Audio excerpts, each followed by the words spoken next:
Namaste, nerds. This is Navanad, your budget pub stomper. Oh, and Merry Christmas. Today is literal, actual, factual Christmas. And so for your Christmas gift, anybody who watched the Raggadragga Goreguts Boss Christmas deck tech, I'm going to give you the goldfishing guide, mulligan guide, play testing kind of video, companion video to the first.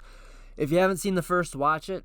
This is Deck the Halls with Christmas Elf Balls, aka $100 budget balls.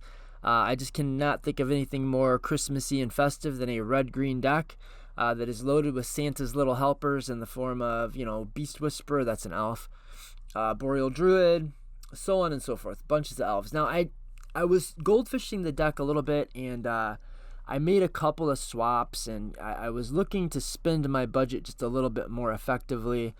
So if you notice, there's a couple things. I think I changed like 3 cards, something like that. Nothing major. We got another, we cut some of the things that I felt were just a little bit less useful, and got things in like another of these draw equal to power cards, Rishkar's Expertise. They turn out to be pretty good in the deck. And I had to take something I wanted in out. What was it? Oh, Untimely Malfunction. I really love that card a lot, and I replaced it with Return the Favor just because this is like $1 cheaper, and I think it's almost as good. But if you're not on a real strict budget, you could swap out Return the Favor and get the Untimely Malfunction back in. That's just how I feel about it. I mean, they're different cards, and they're kind of similar. I'm not going to say one is strictly better or worse than the other. Now, if you've not seen my deck tech companion videos where we go through goldfishing, I don't do like cuts. I just run it as is, and so if it flounders, then that's what happens, and we'll just play enough hands hopefully that we'll get a good look at how the thing tends to work.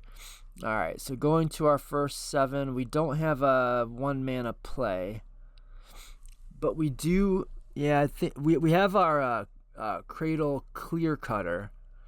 We have, this is tough, right? Like, if this was even a second 7, I think it would be a snap. So with this hand, I would honestly look around at the pod, and if I felt like I needed to race faster decks, then I would probably mulligan. But if I felt like I wanted to just be able to definitively present like a turn 4 or 5 win, I would roll with this. This isn't going to be our fastest kind of hand, but this is going to almost certainly get it done. So you know what? Maybe that's a good way to start, like just to show you how the deck works, because this is kind of just how the deck works. Now, if we had turn 1 Mana Dork, that would be ideal. Into turn 2 Cradle Clear Cutter, into turn 3 Raggadragga, and probably win the game on turn 4. Now, without some lucky top decking, I think we're going to be looking to win the game more like turn 5, but we'll see. So we will draw for turn. I was hoping for that dork. Which one is this? Okay, so we're going to lead with a land drop. Actually, I guess we'll just throw this guy out because it can enter tapped, and that is just fine. And we'll go to turn 2. All right, and on turn 2, we'll get a dork. And on turn 3, we will go here. And we'll just do 1, 2, 3, 4. Oh, no. Yeah, little awkward when we don't get to start with the dork. We'll do this. All right, so this guy is a 3/6. No, I'm sorry, he's a 1/3 because I paid his prototype cost, his 3 mana cost. He's a 1/3 that taps for mana equal to his power. So right now it taps for 1 mana, but with Raggadragga in play, it'll tap for 3 mana, and when you +7 it, it'll tap for 10 mana. Okay, let's go to turn 4. Where were you on turn 1, Mr. Soul Ring? Wonder if that changes anything for me. I don't think it's going to. We could go like this. 1, 2, 3, 4. Raggadragga. So now this guy has +2/+2, so he'll tap for 3. I could get 3, 4, 5, 6. Does that do anything that, man, I am literally 1 mana shy of being able to win the game right here.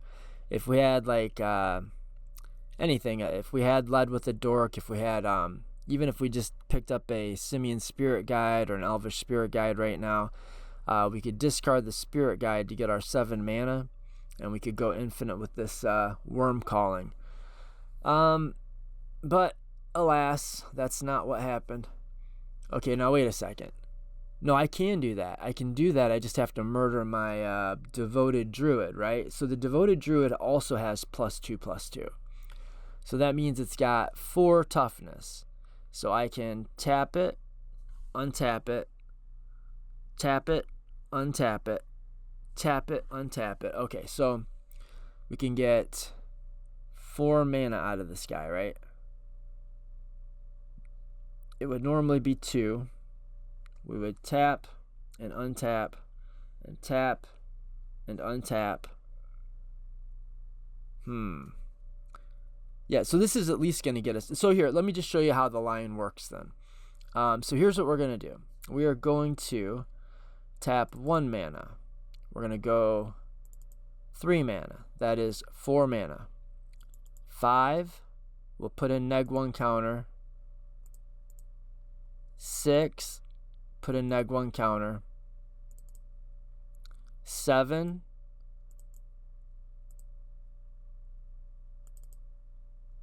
so we've got 3 counters. I just am marking these as the -1 counters because it's easier. But there's 3 neg counters on it. It's a 0/4, so now it's a 0/1. That's our 7 mana. What are we going to do with our 7 mana? We're going to cast Worm Calling. We're going to have 7 mana copy of Worm Calling on the stack. So that is going to be 1 green plus X plus the buyback of 3. So our X is going to be 3. So X is 3. The 1 in the mana cost, so it's 1 green and 3X is 4 mana. 5, 6, 7 for the buyback.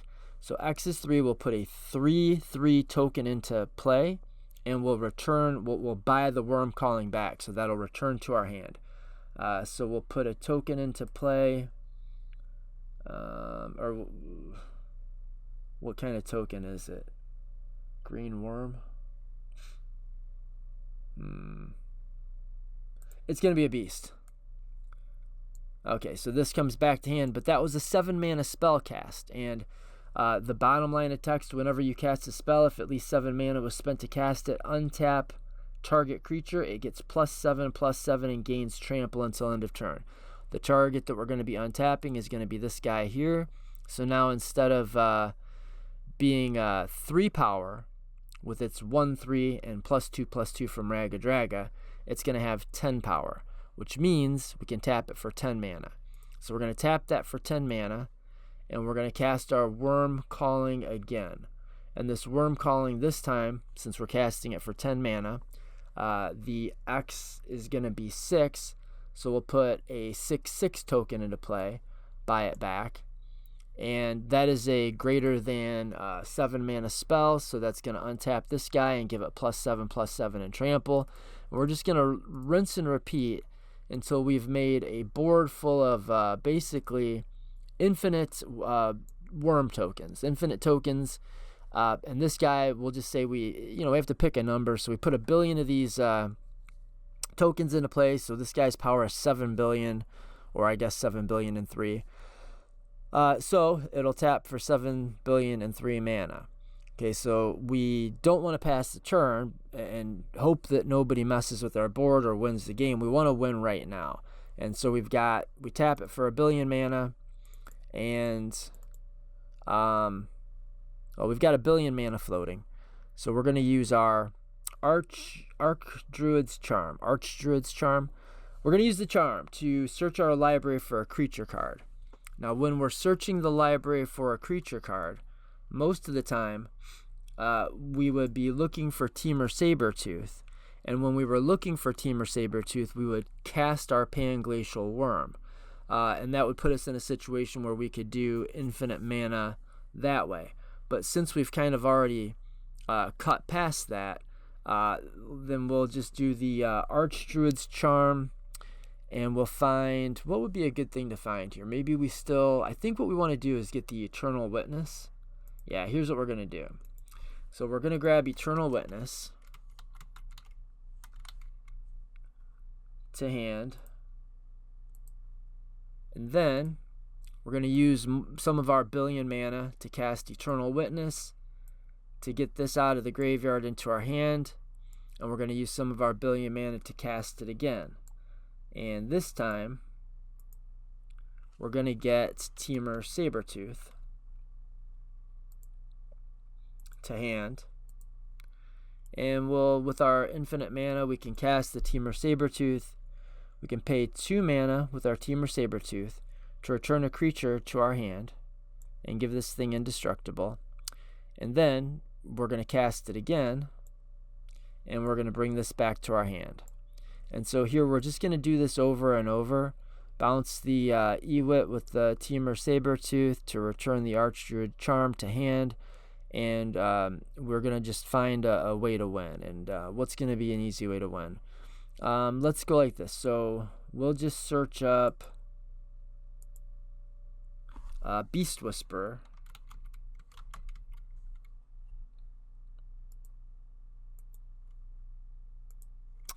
And we'll cast the Beast Whisperer with our infinite mana. And then we will start doing the tutor a thing. Put the Ewit back in our hand with Temur Sabertooth. Recast the Ewit, getting this back and triggering the Beast Whisperer to draw a card. And so now we're in a situation where we have infinite mana, infinite dudes in play. We can draw our deck, and we can win in any number of ways. I mean, we haven't gone to combat yet. We can. So now that we've got infinite mana and infinite card draw, we can tap this guy for 1 billion to make a billion worm calling token, and I'm going to use Raggadragga's ability to give target creature +7/+7 and untap it to hit this guy with it. Untap it, give it +7/+7, and I'm going to do that again to this guy. I'm going to do that again to this guy, and so I'm going to give all of our guys +1 billion, +1 billion, and these guys have trample, so we can just go in and attack and kill everybody that way, because there'll be billion trampling creatures, and we can draw our deck and keep drawing until we find Beast Within and Kogla, or tutor up the Kogla and keep going until we draw the Beast Within. And we'll Beast Within every permanent on our opponent's board, kind of the same way that we were looping the Archdruid's Charm. We'll have our Beast Within in hand. We'll Beast Within somebody's thing. Beast Within goes into our graveyard. We'll bounce the Ewit, recast the Ewit, get the Beast Within back, cast the Beast Within on another and another and another until nobody has anything but 3/3 beast tokens left in play. No lands, no nothing. No lands, no rocks, all of their permanents will be gone. And then we'll tutor up Kogla, and then we'll cast our Kogla to fight one of the beast tokens, and then we'll bounce the Kogla with Temur Sabertooth, and then we'll cast it again to blow up the next one, on and on and on and on and on. So if somehow our opponents were able to, or if any of our opponents were able to survive our billion trampling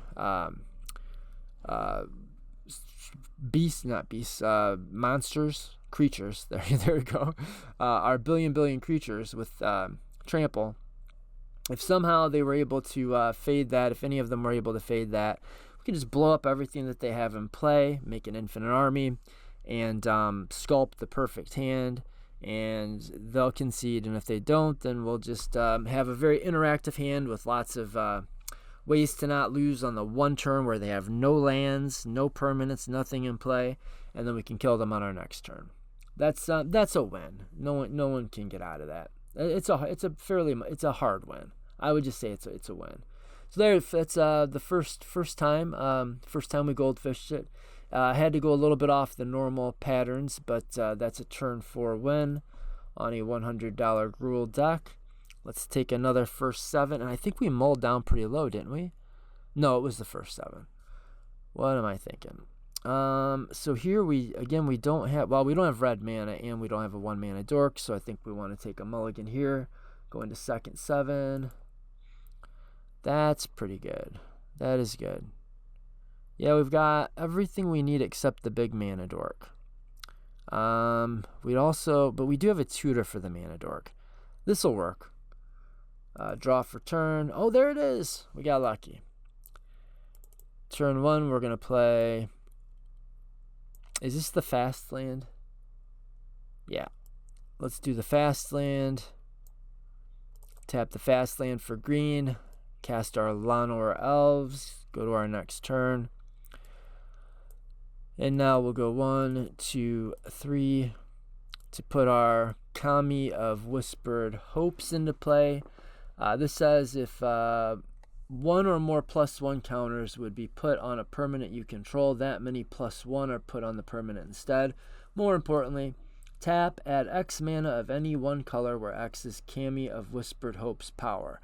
Well, its power is 1, but on our next turn we're going to cast the Raggadragga, and the Raggadragga gives +2/+2 to creatures that have mana abilities. So this will be a 3/3. Let's go to that next turn. And do we want to just cast this? Okay, this is where we might need to stop and think for a moment.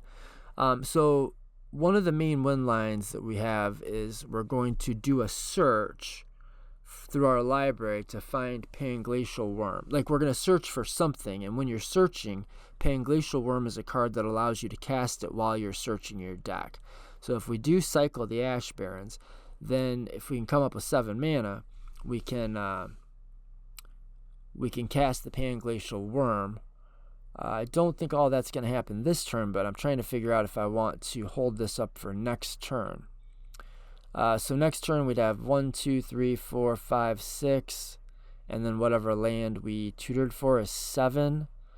And we'd need 1 more. Okay, so we would go 1, 2.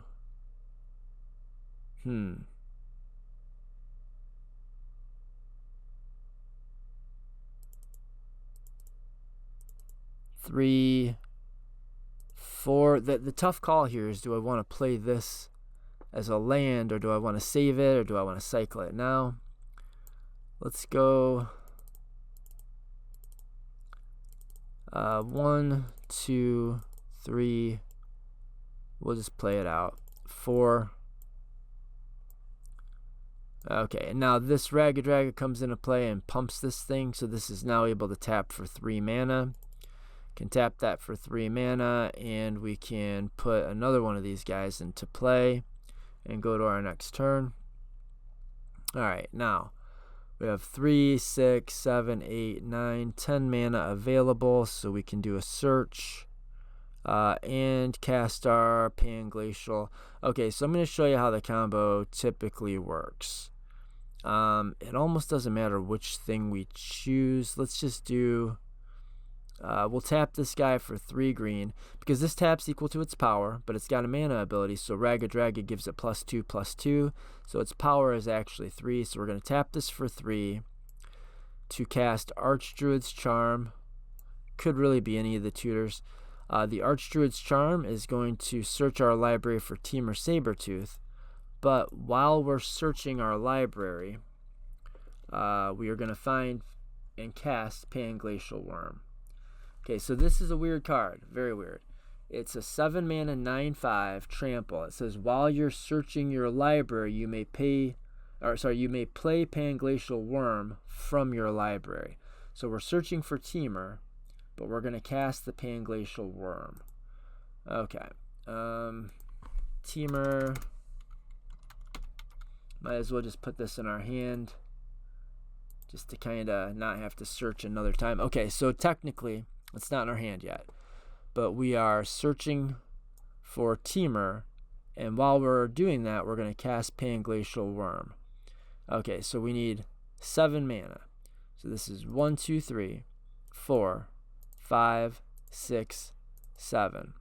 So when we cast this, it's going to trigger the Raggadragga's bottom line of text, which is untap target creature you control, give it +7/+7 and trample until end of turn. We're going to untap this guy here, And now instead of having 3 power, it'll have 10 power. So this is now a 10/10. Panglacial Wurm is in play. We're going to tap this for 10 mana. We've got our Temur Sabertooth in hand. Okay, 10 mana. Okay, that's 4 of it. Good God, did I come up short? I think I did this kind of goofy and messed up. 20 minutes already. Dang. Yeah, that really is unfortunate. So we kind of screwed that up. So this guy, it's a much better deal if you can tutor your Temur Sabertooth directly into play. Easier to do in a not so tight a budget, but I think we're still okay here because when we cast this guy, like I said, becomes a 10 power creature, so we'll tap for 10 mana. And so I think we can just outlet this with Staff of Domination. Not what I was looking to do, but here we are. This is where we're at. And you know what? If I would have used Signal the Clans for 2 mana, see, I think I'm going to end up being 1 mana short if I try to do the standard Temur Sabertooth line. So, because we could tap this for 10, play this for 4, that would give me 6 mana. No, we're a little bit even lighter than that. Okay, so yep, we just have to do it this way. So this guy is a 10/10. We're going to tap it for 10 mana, play this for 3. We're going to, so we've got 7 floating. We'll use 3 of the 7 to tap this, to untap this. We have 4 floating. We're going to tap this for 10. So we've got 14 floating. We'll use 1 of those 14 going to 13 mana to untap the staff. And then we're going to just kind of rinse and repeat. So we're going to tap this for 10 mana. It costs 3 mana to untap it. It costs 1 mana to untap this. So we're going to just net infinite mana. And then once we get to infinite mana, we can just use the Staff of Domination to draw our entire deck and just murder the table. So not what I was looking to do. I think I might have, maybe the thing would have been to keep the Ash Barrens in hand so I had just a 1 mana search. Yeah, I'm not sure. It's been a while since I've played the deck, but you get the idea. Now that's 2 for 2 on turn 4 wins, but it still isn't really doing the thing that I want to do with it yet. Okay, and here's a, man, not great either. Want to find that normal line. Let's just see how this goes. Draw for turn. Next turn. Go 1, 2. Play our little Scrap Gorger. Next turn. We'll go 1, 2, 3. Cast this guy, which is one of our pieces where we need to have him play really to do most of our win lines. It taps for mana equal to its power. And with this guy, it also has the ability that when another human enters the battlefield, put a +1 counter on it. And Raggadragga is a human. And then it taps, Heron Blade Elite taps for X mana and for any 1 color where X is its power. We'll go to our next turn. There's a search. Now we do have the other win condition. We've got Fanning the Flames where we can just kill everybody with that.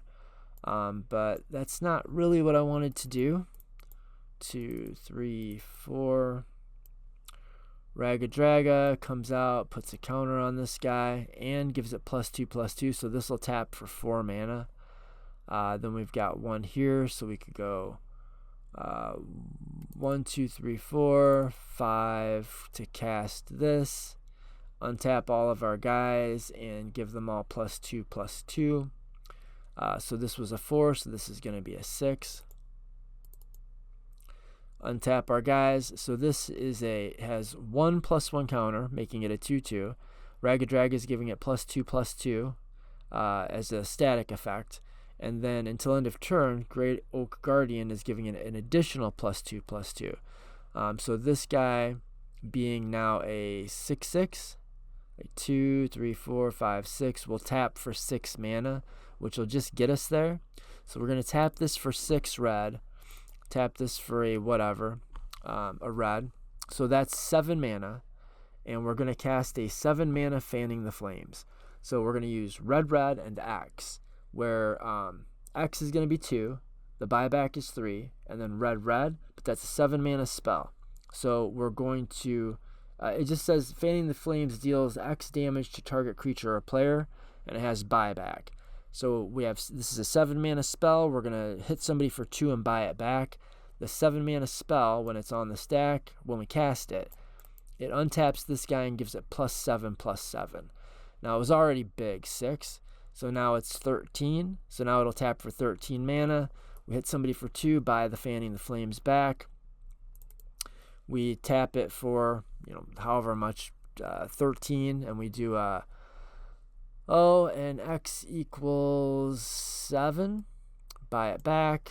Untapping this, giving it +7/+7. So this goes infinite mana and infinite damage with our Fanning the Flames. And if it mattered at all, infinite storm count. And we'll get infinite mana, so we can do infinite untaps. And then we have 1, 2, 3 guys that don't have... this guy does have summoning sickness. Well, we're just going to burn everybody to death here. Interesting. So you're starting to see probably some of the different lines in the deck, but haven't actually seen the main one line yet. Let's try again. That's bad. Second 7. Going to 6.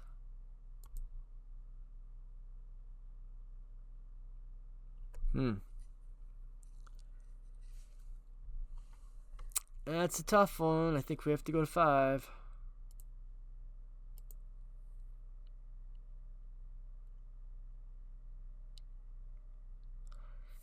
Not great. Not great. I think we got to stop here. We'll go put this at the bottom. Put this at the bottom. Draw for turn. Turn 1. Go to our next turn. Turn 2. And we will use Time of Need, which just tutors for any legendary creature. And we'll just find Selvala or Marwyn. Marwyn is fine. And we'll go to our next turn. And not great. Good God. 1, 2, 3, 4. Alright, so we'll go 1, crack that for 2. So that's 3 mana for Marwyn. Then we'll cast Findhorn, and that will put a counter on Marwyn, moving her to 2 power, and we'll go to turn 4. Nature's Claim. Okay. We'll cast our Gorguts. 1, 2, 3, 4. And we'll go to our turn 5.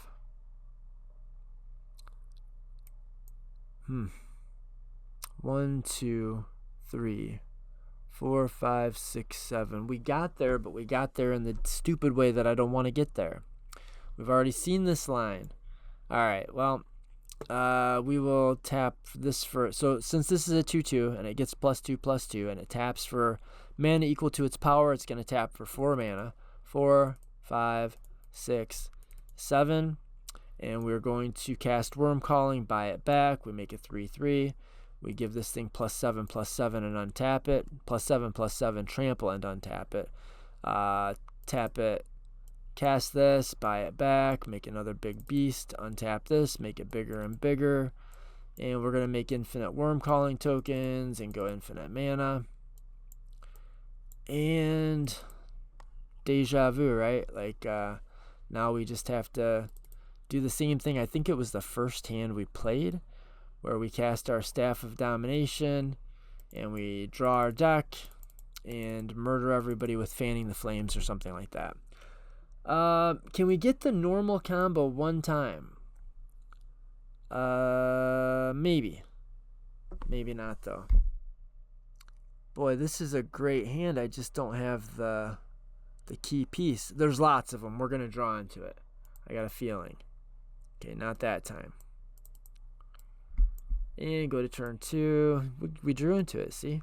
Just like I said. 1, 2, 3. These are the keys. Like, the deck doesn't work without one of these. We've got 6 in the deck, and we've got tutors. So, usually not a problem, as you can see. We'll go to our turn 3.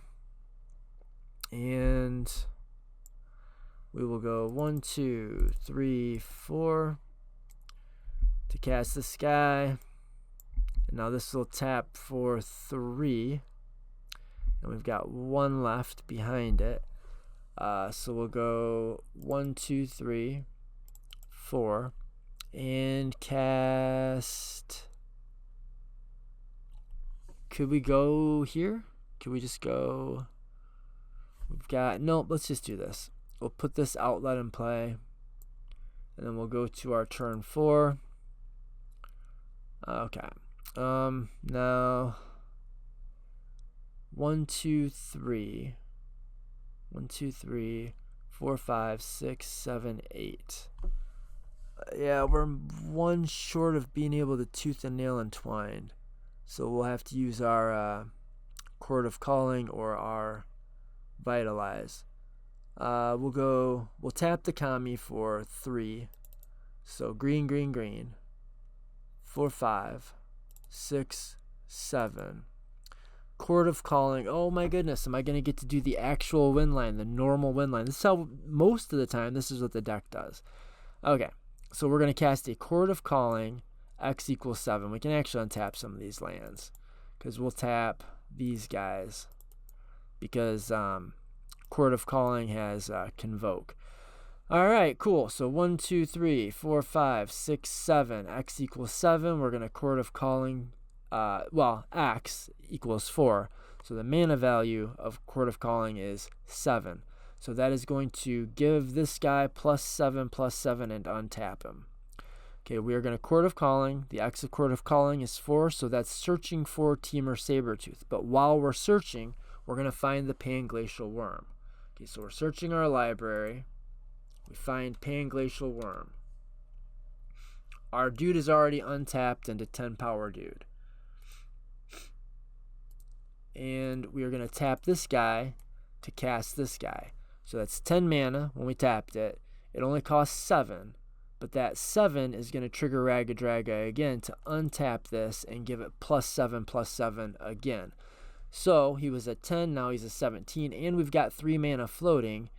And this Court of Calling, when it resolves, is going to put Temur Sabertooth into play. This is the main line. This is what this ought to look like. So Temur Sabertooth goes to the battlefield, because that's what Court of Calling says. And now we can tap this for 17 mana. We're going to use 2 mana to return Panglacial Wurm to our hand. And we're going to use 7 mana to recast it, untapping this, giving it +7, +7. And we're going to do that over and over and over, making infinite mana. And because in this case we've got Beast Whisperer in play, every time we do that we're going to draw a card also. So we're just going to draw our deck, and eventually we'll find Fanning the Flames, and we will burn everybody out for infinite damage. Or we will do some kind of Eternal Witness loops. We'll just keep drawing until we find a lightning bolt, and we've got Temur Sabertooth, and we'll draw until we find I swear there's a lightning bolt in here somewhere. We would draw until we find our Ewit, Eternal Witness, and lightning bolts.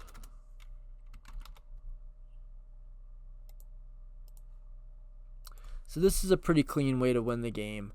Once we've done our standard basic run-of-the-mill Panglacial Wurm Temur Sabertooth line, and we've got infinite mana, then we can cast the lightning bolt, whack somebody for 3. Then cast the Temur Sabertooth, or I'm sorry, the Eternal Witness to put that back in our hand. And then we will cast the Lightning Bolt, dealing 3 damage to somebody. We will use the Temur Sabertooth to bounce the Eternal Witness. We will cast the Eternal Witness to bring the Lightning Bolt back to hand. We'll hit somebody with a Lightning Bolt. And we'll just repeat this ad infinitum until everybody is very, very dead. Okay, I think I can call it a video now. You've seen you've seen the standard run-of-the-mill way that the deck is trying to win. And I think every single game we were able to put a win attempt out on turn 4. And that's really just not unusual. I have had some turn 3s. I think turn 5s are more common than turn 3s. But the nice thing about the deck is, it does usually, I would say its averages, if we did 100 goldfishes, you're going to find it averages at like turn 4.3, 4.25. But the nice thing is usually, even if you miss, like if you put a win out and it gets countered or stopped in some way, you just have never-ending string of attempt after attempt after attempt. You can just keep trying to win the game. And a lot of your combos are harder to interact with than a lot of combos are because they are creature-based. And nobody knows what the fuck is going on, right? Like, they don't know, oh, he's going to get a Panglacial Wurm out of his library, right? Probably not. They're not going to see that coming. So that's the deck. Ho, ho, ho. Merry Christmas. We got there. We got it to do the actual thing. But you also got to see all the other things, too. So, well, some of the other things. Till next time, guys, Merry Christmas. I hope you enjoyed the video. I hope you build the deck. I hope it performs for you. I hope you tweak it, make it better, and then tell me what I'm doing wrong. Until next time, may all your outs be live. May all the women you loved before love you again. May you live on the east side and die on the east side. Word to your mothers, word to your fathers, word to your sisters. Peace be with you, and also with you. And from the bottom of my dead black heart, I just want to say, namaste, nerds.